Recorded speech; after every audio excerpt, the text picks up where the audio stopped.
Hello and welcome to ASMR Ghost Stories. If you're a fan of stories that are a bit on the darker side, or hauntings, mysterious occurrences, all told in either soft spoken or whispered, for that true ASMR experience, welcome. So sit back, relax, but before you put your headphones on, hit that subscribe button and the notification bell. I do upload twice a week on Mondays and Thursdays. So let's jump right in, shall we? We're going to go to Scotland today and dive into the Burke and Hare murders. The Burke and Hare murders were a series of 16 killings committed over a period of about 10 months in 1828 in Edinburgh, Scotland.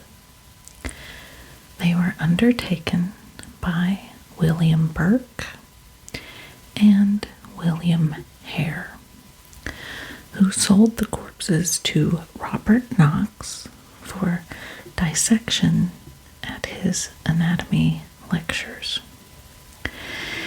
Edinburgh was a leading European center of anatomical study in the early 19th century, in a time when the demand for cadavers led to a shortfall in legal supply.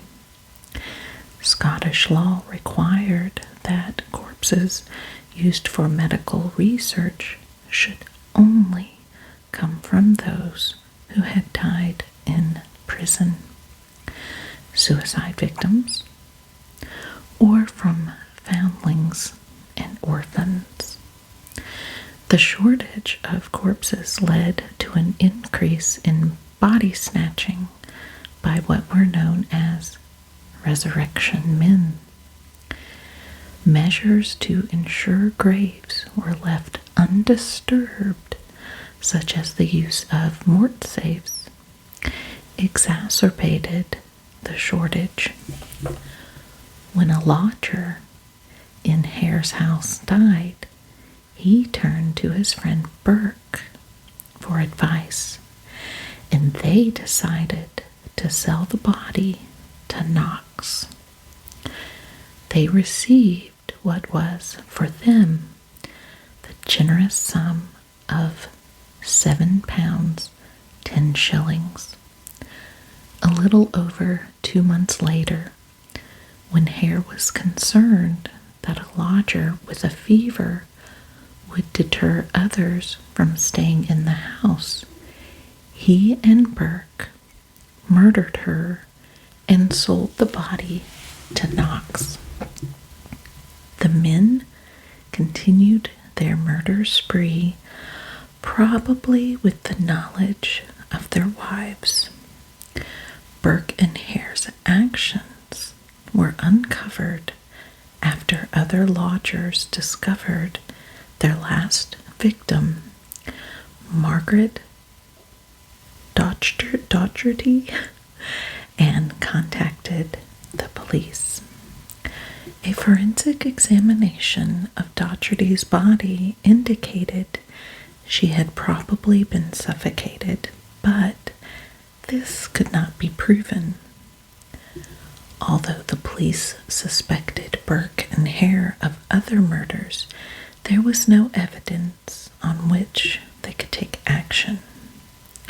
An offer was put to Hare granting immunity from prosecution if he turned King's evidence.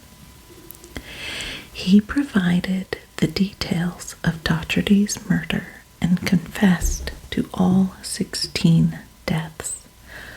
Formal charges were made against Burke and his wife for 3 murders. At the subsequent trial, Burke was found guilty of 1 murder and sentenced to death. case against his wife was found not proven.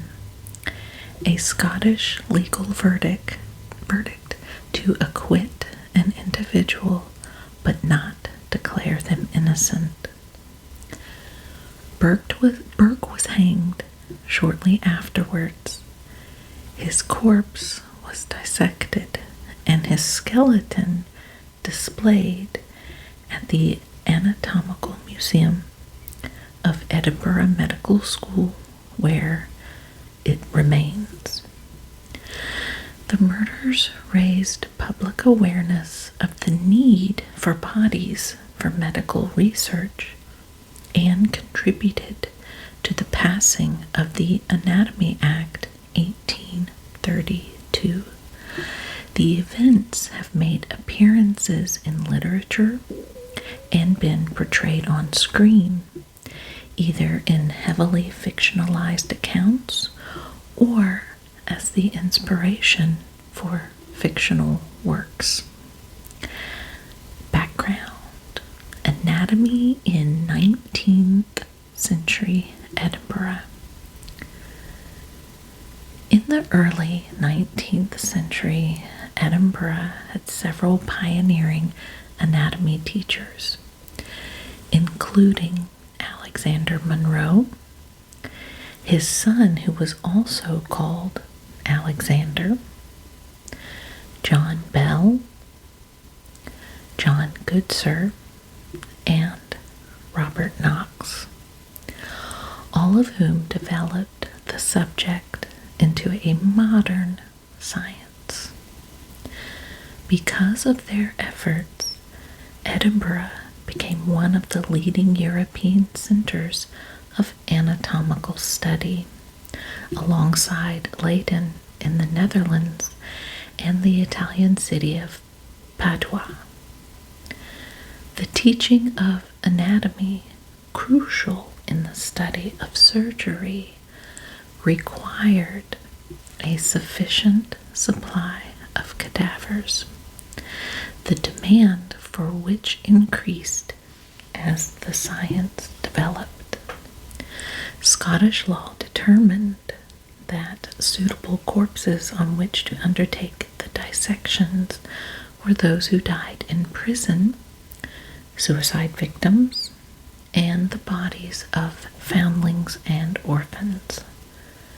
With the rise in prestige and popularity of medical training in Edinburgh, the legal supply of corpses failed to keep pace with the demand. Students, lecturers, and grave robbers, also known as resurrection men, began an illicit trade in exhumed cadavers. The situation was confused by the legal position. Disturbing a grave was a criminal offense, as was the taking of property from the deceased. Stealing the body itself was not an offense, as it did not legally belong to anyone. The price per corpse changed depending on the season. It was £8 during the summer, when the warmer temperatures brought on quicker decomposition, and £10 in the winter months, when the demand by anatomists was greater, because the lower temperatures meant they could store corpses longer, so they undertook more dissections. By the 1820s, the residents of Edinburgh had taken to the streets to protest at the increase in grave robbing. To avoid corpses being disinterred, bereaved families used several techniques in order to deter the thieves. Guards were hired to watch the graves, and watchtowers were built in several cemeteries. Some families hired a large stone slab that could be placed over a grave for a short period. until the body had begun to decay past the point of being useful for an anatomist.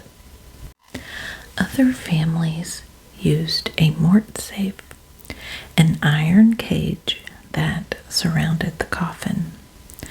The high levels of vigilance from the public and the techniques used to deter the grave robbers led to what the historian Ruth Richardson describes as a growing atmosphere of crisis among anatomists because of the shortage of corpses.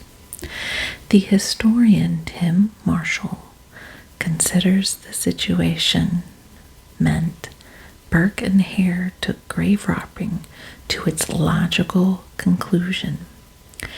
Instead of digging up the dead, they accepted lucrative incentives to destroy the living. Robert Knox. Robert Knox was an anatomist who was qualified as a doctor in 1814 after contracting smallpox as a child. He was blind in one eye and badly disfigured. He undertook service as an army physician at the Battle of Waterloo in 1815, followed by a posting in England and then during the Cape Frontier War, 1819, in southern Africa. He eventually settled in his hometown of Edinburgh in 1820. In 1825, he became a Fellow of the Royal College of Surgeons of Edinburgh, where he lectured on anatomy. He undertook dissections twice a day, and his advertising promised a full demonstration on fresh anatomical subjects as part of every course of lecture he delivered. He stated that his lessons drew over 400 pupils. Claire Taylor, his biographer in the Oxford Dictionary of National Biography, observes that he built up a formidable reputation as a teacher and lecturer and almost single-handedly raised the profile of the study of anatomy in Britain. Another biographer, Isabel Ray, considers that without Knox, the study of anatomy in Britain might not have progressed as it did. William Burke and William Hare. William Burke was born in 1792 in Erney, County Tyrone, Ireland, one of two sons to middle-class parents. Burke, along with his brother Constantine, had a comfortable upbringing, and both joined the British Army as teenagers. Burke served in the Donegal militia until he met and married a woman from County Mayo, where they later settled. The marriage was short-lived. In 1818, an argument with his father-in-law over land ownership, Burke deserted his wife and family. He moved to Scotland and became a laborer working on the Union Canal. He settled in the small village of Maddiston near Falkirk and set up home with Helen McDougall, whom he affectionately nicknamed Nellie. She became his second wife. After a few years, and when the works on the canal were finished, the couple moved to Tanner's Close, Edinburgh, in November 1827. They became hawkers, selling second-hand clothes to impoverished locals. Burke then became a cobbler, a trade in which he experienced some success, earning upwards of £1 a week. He became known locally as an industrious and good-humored man who often entertained his clients by singing and dancing for them on their doorsteps while plying his trade. Although raised as a Roman Catholic, Burke became a regular worshiper at Presbyterian religious meetings held in the Grass Market. He was seldom seen without a Bible. William Hare was probably born in County Armagh, County Londonderry, or in Newry. His age and year of birth are unknown. When arrested in 1828, he gave his age as 21. But one source states that he was born between 1792 and 1804.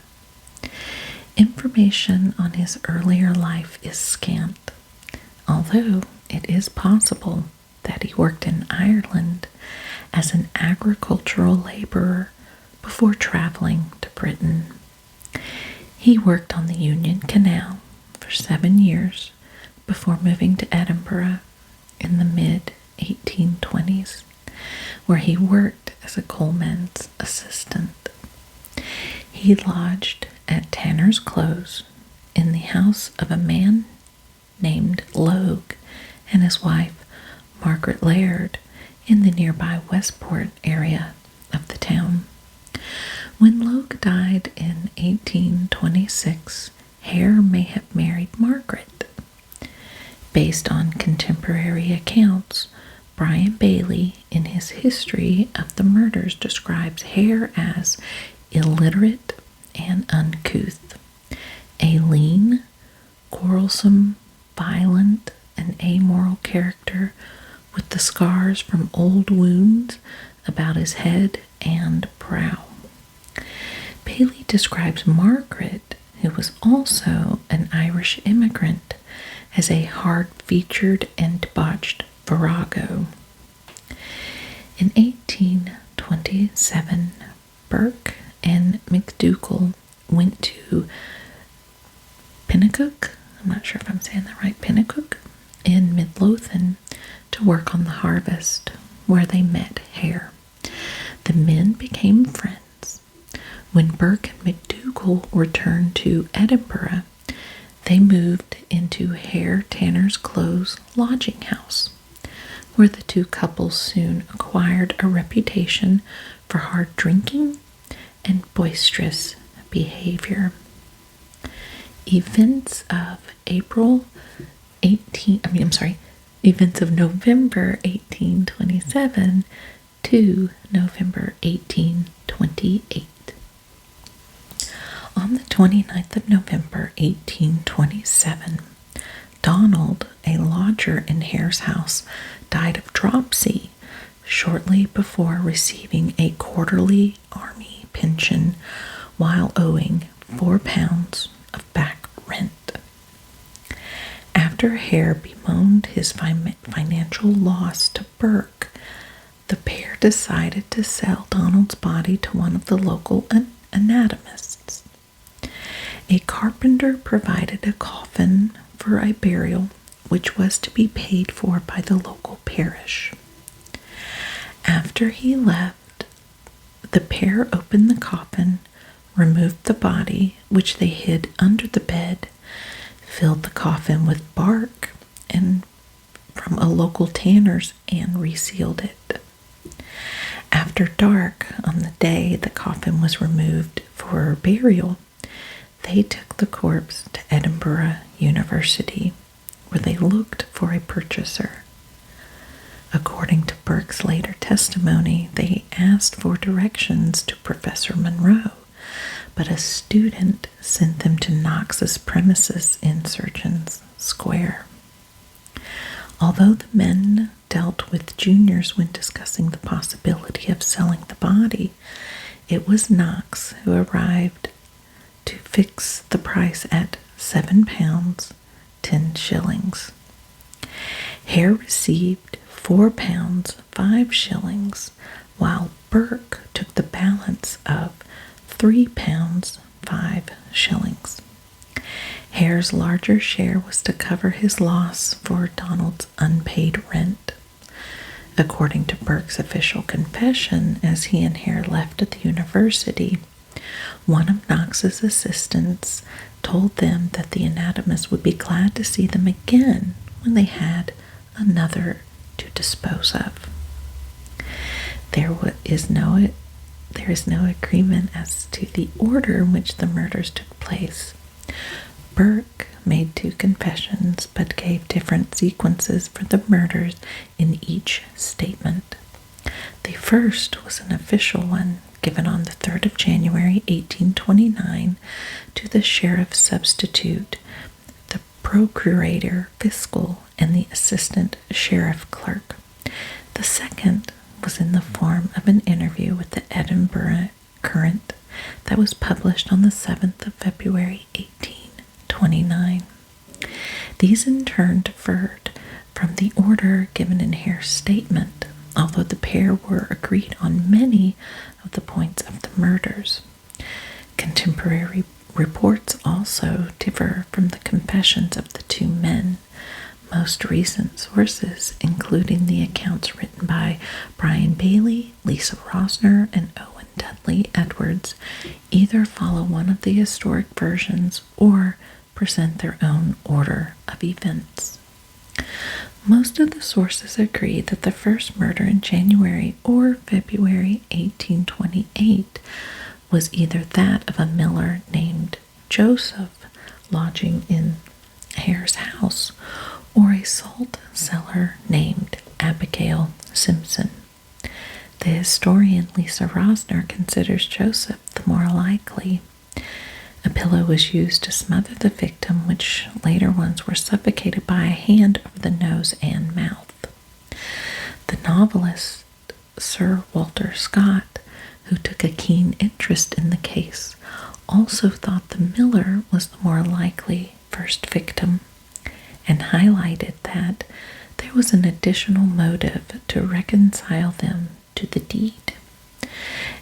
And as Joseph had developed a fever and had become delirious, Hare and his wife were concerned that having a potentially infectious lodger would be bad for business.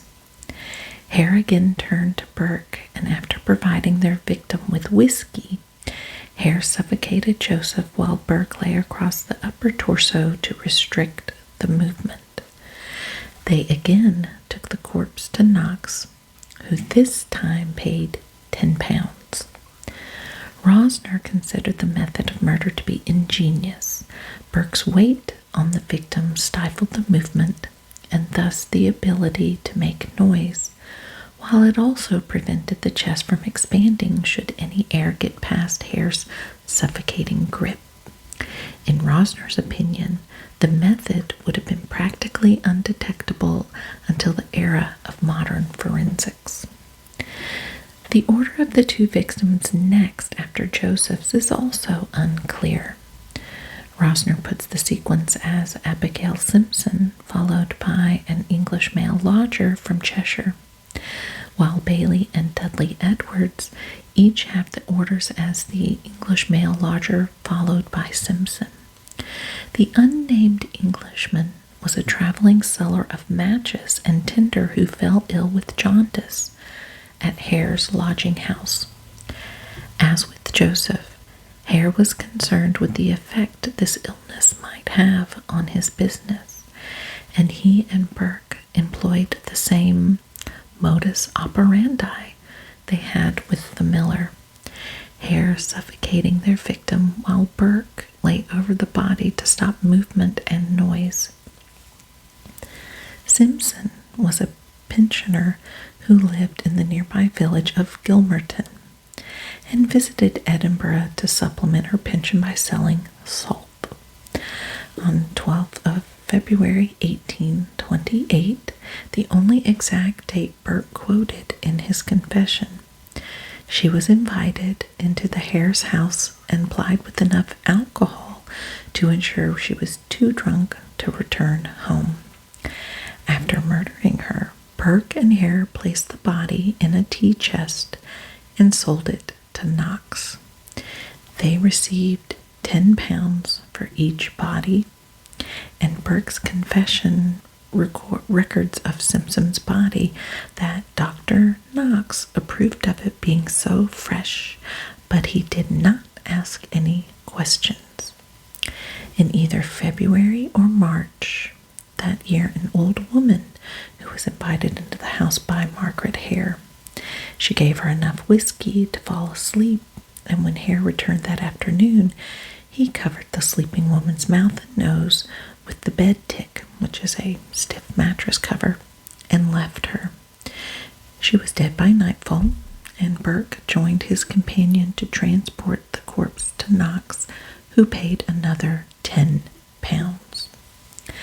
Burke met two women in early April, Mary Paterson, also known as Mary Mitchell, welcome, and Janet Brown in the Canongate area of Edinburgh. He bought the two women alcohol before inviting them back to his lodging for breakfast. The three left the tavern with 2 bottles of whiskey and went instead to his brother Constantine's house. After his brother left for work, Burke and the women finished the whiskey and Patterson fell asleep on the table. Burke and Brown continued talking, but were interrupted by McDougal, who accused them of having an affair. A row broke out between Burke and McDougal, during which he threw a glass at her, cutting her over the eye. Brown stated that she did not know Burke was married and left. McDougal also laughed a blow and went to fetch Hare and his wife. And they arrived shortly afterwards, and the two men locked their wives out of the room, then murdered Patterson in her sleep.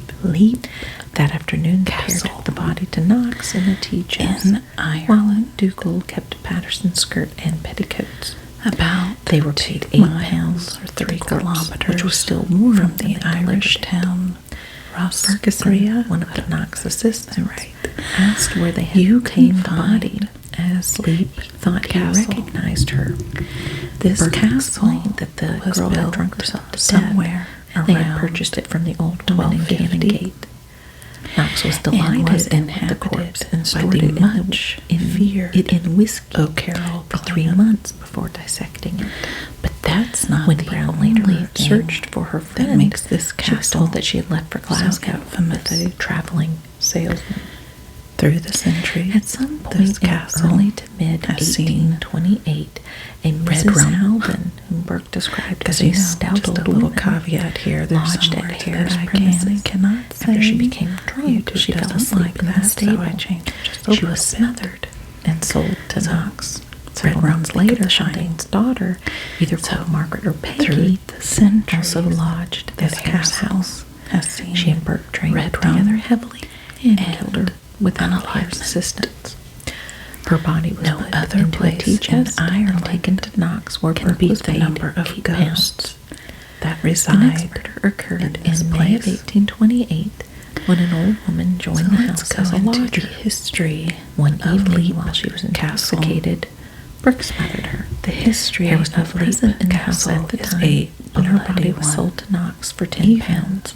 Before the castle Then came the was murder built. of Effie, a cinder Two gatherer brothers who scavenged through bins and rubbish clan tips to sell her challenged findings. each other for the Effie leadership was known to Burke of their and had clan. previously sold him scraps of leather for his cobbling They were business. to leap off the Burke rock tempted her where into the the castle stable with whiskey, was and to when be she built. drank enough, he and Hare killed The her. surviving brother Knox gave would claim £10 the for leadership the body. as well.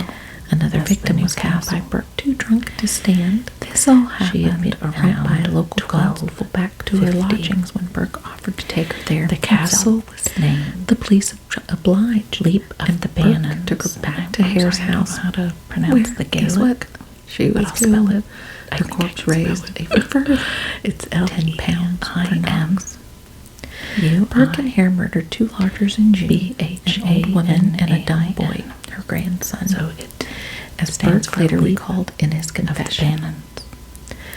While the boy sat by the fire in the kitchen, his grandmother was murdered in the bedroom by the usual But for method. the subject Burke and Hare then picked up the boy, carried him to the same room where he was also killed. Burke later said that this was the murder that disturbed him the most, as he was haunted by his recollection of the boy's expression. The O'Carrolls teach us that was usually used by the duo to transport the bodies was found to be too small, so the bodies were forced into a herring barrel and taken to Surgeon Square, where they fetched 8 pounds each. O'Carrolls, according to Burke's confession, the barrel others during their was loaded onto a cart in which Hare's horse refused to pull further to the Grass Market. Fitzgerald, Hare called a porter with a hand cart to help him transport the container. Once back in Tanner's clothes, Hare took his anger out on the horse by shooting it dead in the yard. 3 years later, on the 24th of June, during this attempt, Burke and McDougal departed for Falkirk to visit the latter's father. But Burke knew that Hare was short of cash and had even pawned some of his clothes. When the couple returned, they found that Hare was wearing new clothes and had surplus money. After he was asked, the ownership of Hare denied that he had sold another body onto the Darby family. Burke checked with Knox, who confirmed Hare had sold a woman's body for 8 pounds. Married led to an argument between the two men, and they came to blows. Their son, Burke and his wife, moved into the hid his treasures in the ground, broken on the castle streets away from Tanner's close. Civil War. The breach between the two men did not last long. He made sure his secret was in late September by killing the 2 men. Hare was visiting Burke when Mrs. Treasure, a washerwoman, came to the property to do the laundry for treason. The men got her drunk and killed her. After his release, the corpse was with Knox that afternoon, for which the men received so much had changed, he couldn't find his treasure. A week or 2 later, one of the McDougal relatives, Anne McDougal, was visiting from Falkirk. After a few days, the men killed her by the usual technique and received 10 pounds for the body. Burke later claimed that the walls of this time Hare's wife suggested killing their share of violence on the grounds that but the most trust her as she was a Scotch woman committed here, but he refused. Was committed. Burke and Hare's next victim was a familiar figure in the streets of Edinburgh. This Red James Wilson took place, an 18-year-old castle's chapel caused by deformed which now is referred. He was mentally disabled, and according to Elena Knight in her history of the murders, was inoffensive.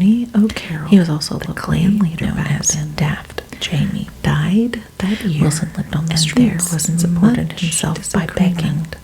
On November, Hare lured Wilson to his lodgings with the promise of whiskey officially and sent his wife to fetch Burke. O'Carroll. The 2 murderers led Wilson into a bedroom, and the door which Margaret locked O'Carroll, pushing the key back under the door. Take the lead, as Wilson did not like, but he never got the whiskey. He preferred snuff.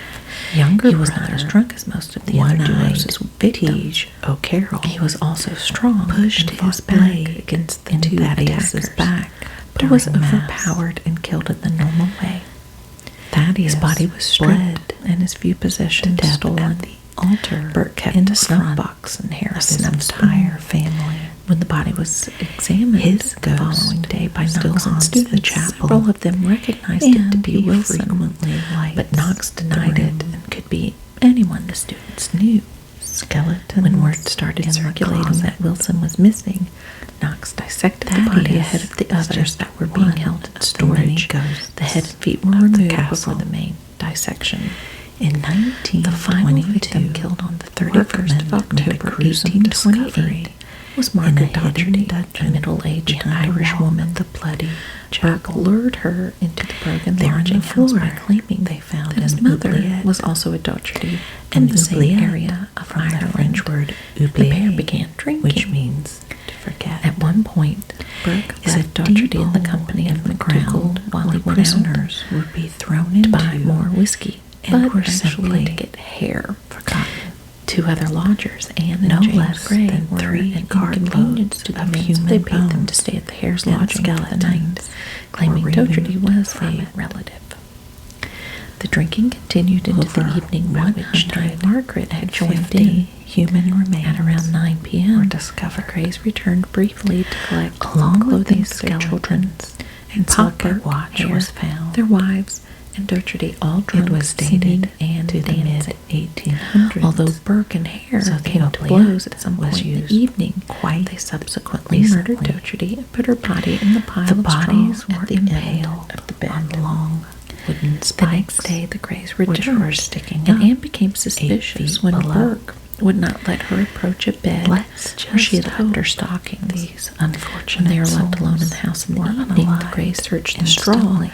and found Dougherty's body, Visitors where she had left sometimes feel stockings. the overwhelming When they were left urge alone in the house to in throw the early themselves evening, down the Greys the searched the oubliette. straw and found Dougherty's body, showing blood and saliva A business on the face. deal On their way gone to alert the very police, they wrong. ran into McDougal, who tried to bribe them that's with not an all. offer of £10 a The week. O'Carrolls They hired refused. about While the 40 Greys members reported the of murder to the McMahon police clan to Burke train and Hare, into remove the new body, war and take it to techniques. Knox's surgery. The Carrolls The police won the searched. battle because The police searched their their training. Dougherty's bloodstained clothing hidden So, under the bed. They decided When to throw questioned, the Burke and his McMahons a wife feast claimed that Dougherty to had thank left the them house, for their help. but gave different times for her But the departure. food they were This given raised enough was suspicion poison. for the police to take them in for Just questioning. so the Carrolls Early the following morning, the just police so the went O'Carrolls to Knox's dissecting didn't have labs to where they pay found them. Dougherty's body. This James shows how identified brutal her as this the woman clan he had was seen back with then. Burke and Hare. Of course, Hare and his the wife were McMahons arrested still that day, roam as was broken. the castle. All denied any knowledge of the events. the Red Rum Hole In total, 16 people were murdered by Burke and Hare. inside the Burke castle, stated later which that is he and Hare were referred to as the generally murder in the hole state of room. intoxication when the murders were You'd carried say out, a and murder that he hole could not is sleep at the night without a oubliette. bottle of whiskey by his bedside and a it's not. 2-penny candle to burn all night beside This him. room's location When he is awoke, kept he'd a take a drink secret. from the bottle, sometimes half a Legend bottle at a says draught. another member that would of make the him sleep. O'Carroll family He was also red rummed took here opium by to another ease his conscience. relative. So This all in room all, is said to sum it up, they were incredibly arrested haunted and went as to well. trial, and of course were found guilty. Other spirits Burke was hanged that on the roam the morning of the castle. 28th of January, 1829, There are many in front more of a crowd restless possibly souls as large as that are 25,000. walking the castle And his its skeleton grounds. was given to the Some Anatomical Museum of some the tragic, Edinburgh Medical School, and some and it still remains there. malevolent. And his Owner death Sean mask Ryan and a book knows said to be bound them with his all. tanned skin When can he be and seen his at the wife Surgeon's bought the Hall castle Museum. in 1991, Hare was released on He wanted 5th to of restore it. February 1829, but the ghosts his didn't extended stay in agree. custody had been undertaken for He his was own protection pulled and was off the assisted ladder in leaving twice Edinburgh and in got hurt. disguise by the mail and coach various to other Dumfries. accidents happened At one of the to stops, him. he was recognized by a fellow He passenger, decided a to junior call counsel who upon had the represented spirits, Wilson's telling family, him and he felt wanted by the their last name home of to be Sanford, restored and they informed the and fellow that they could passengers of stay. Hare's identity. After that, So on arrival in things got Dumfries, the better. news of Hare's presence spread, and a large crowd The gathered friendly at the ghosts hostelry where of Leap he was due to stay the Castle. night. Police arrived and arranged An for a old decoy man coach is to draw off frequently the crowd seen while Hare in an escaped armchair through a back near window the main and hall's into a carriage which fireplace. took him to the town's prison. Little for is safekeeping. known about him. A but he crowd is surrounded harmless. the building. Stones were thrown at the The door, main and hall windows and street is lamps were also smashed. the Before domain 100 of special 2 little girls. constables arrived to restore Although they order. are also spotted in other places In the small hours of the morning, castle, escorted by a sheriff, These an are the officer spirits militia guard. Hare of was Emily taken out of town and Charlotte. sat down on the Annan Road, and instructed to make his Emily way to was the English unalived border. at the There age of were 11 no after falling subsequent from the reliable castle's sightings of him, battlements. and his eventual fate. People claim is to see a young unknown. girl falling from great heights So there you have it. and disappearing Two right before she hits the ground. murderers of old Charlotte Edinburgh. is There have seen been movies limping. and books and all kinds of stories written She about seems these to two have guys. suffered So if you from ever a get a chance to go to deformed leg. Edinburgh, check it out. You can go see the Alongside skeleton. these And there's girls, all kinds of stories. another And you can go spirit into the is closes often seen. where they She is referred to as or the lurked, governess, if you will. So if you did She enjoy takes this little care bit of of history them. lesson, and they probably all lived subscribe and hit the in the notification bell. I do 16th upload century. twice a week on Mondays and A monk Thursdays. haunts the priest's So house, until then, which was stay built just a little in scared. 1571. This house is a ruin since it was destroyed by fire in 1922 during the Irish Civil War. Before the fire, people were able to spend a night here. People who slept in the priest's house claimed something very heavy, like a heavy body, was with them in their beds, and it was even